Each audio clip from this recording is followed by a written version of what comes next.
it just has done more for me than anything. I don't really know. I guess I'd still been a member at Plymouth, but when I gave my heart to the Lord, I live for Him. What I've enjoyed the most has been ASP, the Appalachia Service Project.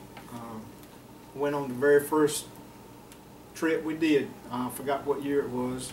Probably around 1996 or something like that, 97. I'm not sure exactly what, but it's been my most fulfilling mission, I think. Diane Sorrell, having gone on Appalachia Service Project mission trips with Diane, and seeing the kind of impact that she has on the youngsters who go on those trips with her. I think this year's going to be her 15th year or something like that. That's been great. Steve and Carol Middleton is the one that started it at the church 15 years ago, and I didn't go the first year with Steve and 3 of the youth, but the next year I went and I just loved it. The kids was terrific. There's no words that can describe how it makes you feel. It's just totally awesome. This is a prank. This is on Friday afternoon, Friday night, after evening gathering is over with, and the kids like to always have a water fight or shaving cream fights. And I was in the school trying to separate T-shirts out, and here come Carol Ann Edwards. Diane, come on, you got to come out here. Somebody has fallen. I said, let one of the other adults help them. They can do it. No, I think they broke their arm. I said, let one of the other adults, I got to get these shirts out. And I gave in, and I went out there, and I was covered from shaving cream from my head to my toe. Couldn't see, because I wore glasses back then.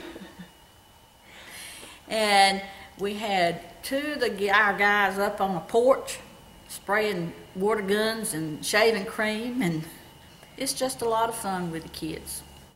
The saddest part was the second year I went. It was in Raleigh County, West Virginia. It was a mother with 4 boys, and they had nothing, but they was the happiest people you have to see. They had, nothing. You could look down in there, go in the house and see the ground, and we were putting a roof on the house, and it was just a pitiful situation. Yeah, most humbling experience I've ever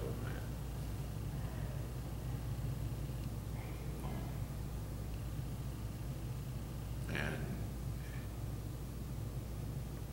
if that mission doesn't have an effect on you, in my opinion, nothing will. The one time, I've only been one time, but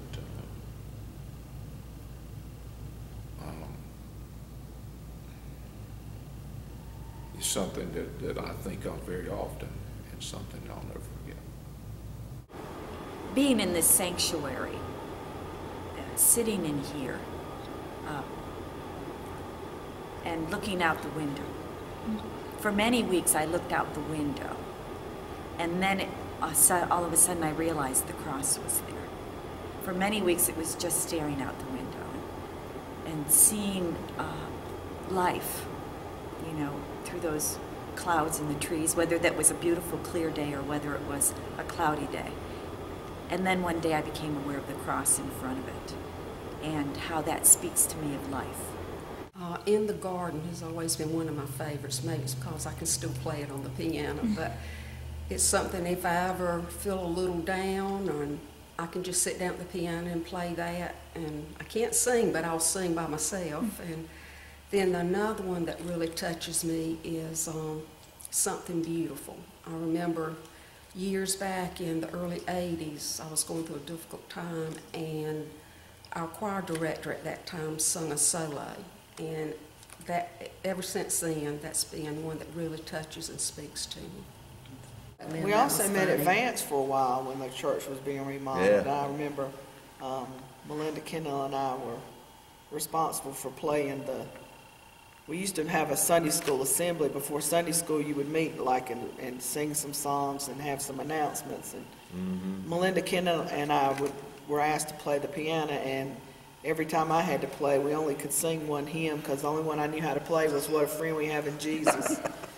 And so I think the people got tired of singing that song every Sunday morning. My favorites, and I don't know the names, but they're the upbeat ones that always stay in your mind the whole Sunday. Because me and my dad it's inevitable. We'll be in the car on the way to go eat or somewhere, and we'll just start singing it. Well, I think for me, I'd go back to something Al said earlier. We would have revivals, and the revivals would be at night, and you would come home from school and eat your dinner, get your homework, and then you were at revival. And that, again, was not a discussion. It was just you knew you were going to be here. And sometimes, weren't they 4 nights? And then the 5th night, I mean, it was not just 1 or 2 nights. It was a long week. It was a week. I think it was a week. I think it was too. And I remember there was always an altar call, and we were here in this sanctuary, and I remember Just As I Am being always, and you know, people would come to the front and rededicate their lives, and I think that sums up what Al said with, you can be just as I am here in this church. Probably I'll fly away. We're all going to fly away to paradise someday, and that song just has a pleasant ring to it, and someday I'll fly away and be back with Julia, so that'll be a great day. I see the stars, I hear the rolling thunder. This church is a support mechanism in some way for this community. And even though we literally are from here, I mean, literally this ground, we're from right here. The thing that's interesting and enjoyable about this church is there is a lot of diversity, but there's a lot of sameness too. And I think that this church, it's almost like it's just a fixture in the community. And it's been a big support family through rough times and good. Seems like you always think of the bad times first, because I guess that's when I know that myself, I call on God more. But the members have always come through supporting me, whether it be with meals, cards, prayers. So I think that's what I feel the most strongly about with the church. One of the best memories that I hold in this church, and not a fond memory in a way, but we had just become members of the church, and Tommy, our oldest son, had wanted to go out in the country and work on the farm in the summer, so we allowed him to go with the final word, there are no buddy seats on a tractor. But the man he was working with was tending our father's farm, and they were changing from one field to the other, and Tommy was standing on the back of the trailer, and another young boy was driving, and the best that we could find out about it was Tommy reached over the man's shoulder to turn up the radio and fell. The tobacco sled went across him.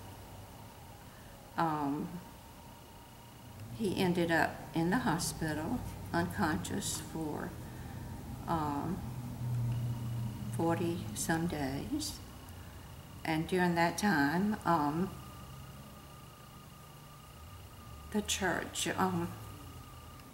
took up love offerings and brought food to the hospital, kept us in prayer constantly, and they were just there. They were our family the whole time and after the accident happened, and that is a memory that I will carry with me for the rest of my life.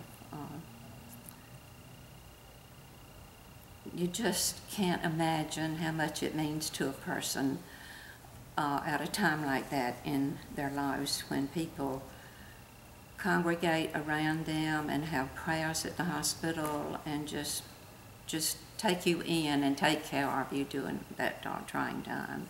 My daughter Carlin, who's 15, will be 15 in April, can't believe it, but she was born with a severe heart defect, and the way that this church came together and prayed for her and supported our family, there's just no way to describe what that means to you and how that strengthens your faith. And through being a faithful person and a Christian, you know when bad things happen that the Lord can bring good of it, but to have a family, a church family that reminds you of that daily, it affects your walk. They can tell you about the Sunday after Carlin was born, what the atmosphere at Holland was like, and that was a pivotal Sunday in her life. They were making decisions about her surgery and all, and I was in Chapel Hill and felt the most peace that could ever be explained, and come to find out the whole church had gone to the altar that morning. Yeah. I think we're one thing, we're a church full of sinners. I don't think you're going to come here and see a fashion show. You're not going to come here to see, who drives the fanciest car or anything like that. You're coming to a place that people just like you. We all have, warts and faults and the same problems that everybody else has. And if you're experiencing those problems, we got somebody here that's going through it too. And, we can say, hey, you have a child that's born with disabilities. Guess what? My sister did 15 years ago. Talk to her. Because you can be yourself. You don't have to be anything but yourself to be a member of this church. I don't know how, I can't articulate this, but there's no ego in this church. There's nobody here. I've never felt like that there was any, I don't know what the word is, but everybody feels as if they're part of a group in a church and no different than anybody else. I'll never forget, Patrick Mattice said one time, he said, you know how when you go to your Aunt Sally's house and she's got the old furniture and you don't really feel like you can sit or touch anything, and you're just you just feel like you just shouldn't touch anything, and then you go to your best friend's house and you feel like you can sit down on the couch and go to the fridge and get a Coke and watch TV and you're perfectly comfortable. Well, the second piece, is what it feels like to be at Holland's. It's just very welcoming. People, you walk in and they say good morning. They say, hi, how are you? They shake your hand. To me, that's new. When church is over, people gather and talk. Again, to me, that's new. Nina Lee Fogelman is the first person I think of. She's been dead for right many years now, but she was always so active, loved children, kept the Vacation Bible School going, and she truly walked the talk. She was a very spiritual and Christian lady. The ones who worked with us in MYF, probably Lillian Pagan and Louise Shepard made a big impact in my life, because Lillian was the choir director of the youth choir, and Louise was here to play the piano for us, and that was a fun time in my life. That and being in MYF and in Sunday school also. I had a lot of, James Middleton was a role model in teaching Sunday school, and I learned a lot. Before this church was carpeted, my mother, and I came with her, I remember that. Nancy, my oldest sister, was, I don't know, she was left at home to take care of that. But Mama would come up and scrub those floors, and I would help her. Mm-hmm. We'd scrub them about at least once a month. She was determined to keep this church clean. The very first female minister we had. Yes. I remember that like it was yesterday. I was in Me high too. school, and I remember that it at first was not completely received well because she was a girl. And not only was she female, but Susan Pate Greenwood, now, She was a girly girl. She was a girly girl. She was attractive. She wore makeup. I remember she wore sundress under her robe one Sunday, and you'd have thought blasphemy had taken place. She taught aerobics in the old fellowship hall. She was a lifeguard. And all of us teenagers, especially the girls, me and Stephanie Thompson and Kim Hackney, we just thought she was the coolest thing ever because she was a girl's girl. You know, she wasn't a fuddy-dud, homely woman who didn't want to do anything. She was fun and exciting, and her messages were incredible. And I think she stayed with us for about 5 years, maybe. She left while I was in college, so I want to say about 5 years. And there was a lot of tears shed when she left. She certainly showed a lot of the more conservative folks in our church that a woman can be in a pulpit and do a wonderful job, and she did. She did a great job. You remember the basement, though, with Doc Castleberry teaching Sunday school down there out the Bird book? That's a great memory. Yes. I mean, it was a book. I've actually looked up for that book on the internet. It's hard to find. see She if had I a can book find one. that was about all these birds in town, and it was just great Bible stories out of this book. And I remember that book and walking down that bay. I just couldn't go without Lisa or Lynn because it was a pretty scary place. And He was scared of everything. The old basement was real scary. There was But crickets down there and would- frogs. Miss Dot would always make you feel all right down there. She was, when you think a Sunday school teacher when you were little, it was Doc Castleberry. And I have to say my father was a role model. He and Mother were always faithful to make sure that we got to church even if they couldn't come for whatever reason. And I always knew when my daddy was upset because in the old sanctuary the choir used to face us just as it does in here. And if something went on or something was said even by the preacher that he didn't like, he'd get all these wrinkles in his forehead, and he wasn't very good at not showing how he felt. So we always knew when we got home from church that we were probably going to hear about whatever it was that made his forehead wrinkle. Or you'd at least hear Edna get on him about his forehead. Right. Anyway. Well, there was a lovely couple here. Dot Castleberry is still with us, but years ago when Teresa and our family started first coming to Holland, we would notice this beautiful elderly couple, Dot and Holt Castleberry. And they were very close and very loving, and they always sat in the same spot in the church and were about 4 rows up in front of us. And they sat very close together, and they were obviously very devoted to one another. And when Holt started getting sick, Dot was just wonderful in taking care of him, and we just always thought they were just a wonderful couple. And after Holt passed away, Dot purchased, we had these rather ugly globes hanging from the ceiling in the old sanctuary. And Dot purchased these beautiful chandeliers that we replaced the old lights with. And every time I go into the old sanctuary and I see those chandeliers, I just think of them and what a lovely couple they were and how much they meant to this church. The time that they were cooking, I guess, all night like we do now, and that they were wanting some drinks or something. It was getting late at night, and so Daddy and James said we'll go run and get the drinks. And Furman said, well, I'll give you $1 or whatever. So they go to the store and get drinks. Well, on the way, a possum runs across the road. And Which is all James wanted to see. Daddy and James get out and catch the possum. James puts the possum in the bag with the drinks. Gets back. In a basket, a wood basket. Right. So they get back, and the whole plan was when they got back, Furman was going to get the first drink. So they get back, and they get here, and Furman says, you give $1 or $2 for the drinks. Well, you can get you a drink out of there. So he runs his hand in there, and there's a live possum in there. One of my very favorite people still sits here every Sunday morning, and that's Miss Winifred. She has always been a favorite of mine. I think